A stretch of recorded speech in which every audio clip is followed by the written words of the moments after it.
अरे तुम यहाँ कैसे बैठ गए? हटो मेरे जगह से, चलो पीछे जाओ।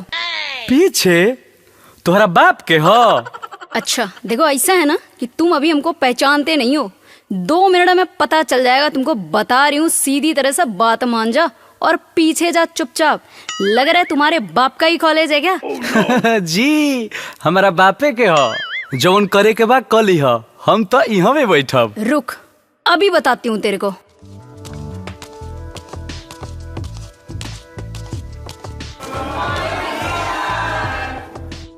ये सब क्या कर रहे हो? क्या तमाशा है? पूछिए सर इसी से। अरे हम कुछ ना कोई नहीं हो सर। कैली बरियारी हमसे अखिया देखा के, गुंडा ले खायाइल बड़ी 4 गोलिया के।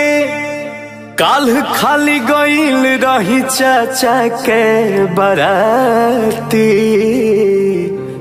इहे अजबरले बड़ी सीट हमारे आके। इहे अजबरले बड़ी सीट हमारे आके। ये सर नहीं सर, यही तो बढ़ाया आगे बात है। पूछिए ना लड़की खड़ी जो मेरे साथ है। नहीं सर, यही तो बढ़ाया आगे बात है। पूछिए ना लड़की खड़ी जो मेरे साथ है। बोला था कि पूरा कावल है जो मेरे बाप का। सेकंड में नाप दूंगा तेरी औकात का। अरे बोला था कि पूरा कावल है जो मेरे बाप का। सेकंड में नाप दूंगा तेरी औकात का। अरे अरे क्या सीधा बन रहा है, देखो। हम तो कुछ नहीं कहनी, बदनाम कर दिली। कि हम तो कुछ नहीं कहनी, बदनाम कर दिली। ये सर हमको साफ साफ बताओ, हुआ क्या है? तुम लोग पढ़ने आते हो कि झगड़ा करने आते हो? सर ये मेरे साथ बदतमीजी किया है और ये महाबदतमीज है। पूछिए इसी से क्या हुआ। क्या किए हो जी? तो सुनी, बैठनी हया गिला बेंच पर आके, धक्का दिली पहले बोलली खिसिया के। बैठनी हाँ गिला बेंच पर आके, धक्का दिली पहले बोलली खिसिया के। झूठो के क्लास में बवाल कर दिली। ए सर हम तो कुछ नहीं कहनी, बदनाम कर दिली। कि हम तो कुछ नहीं कहनी, बदनाम कर दिली। ये सर तुम कह रहे हो कि हम कुछ किए ही नहीं, और ये कह रही है कि तुम इसके साथ बदतमीजी किए हो। हम किसका माने और किसका नहीं माने, तुम दोनों कंफ्यूज करके रख दिए हो। सर ये बहुत मनमानी करता है। कॉलेज का कोई नियम होता है, कोई रूल्स होते हैं। ये तो सही बोल रही है, तुम मनमानी क्यों करते हो? अरे सर तो खाली हमारे के कहता नहीं।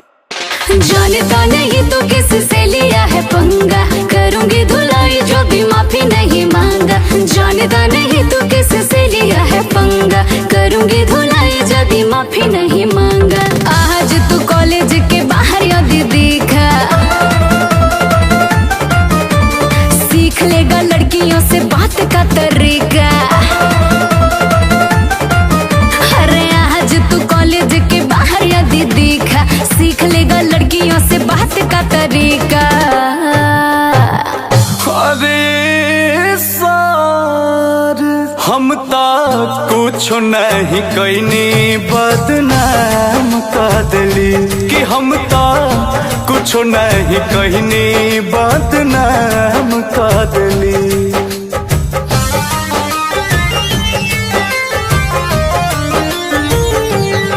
करना मान हकी आगे हम बैठी, पूछली ना पवन से दिली नहीं थी। झूठ बोल रहा है सर ये। करना मान हकी आगे हम बैठी। पूछली ना पवन से दिली नहीं थी। अंकुश राजा के ये जात नीलम का दिली।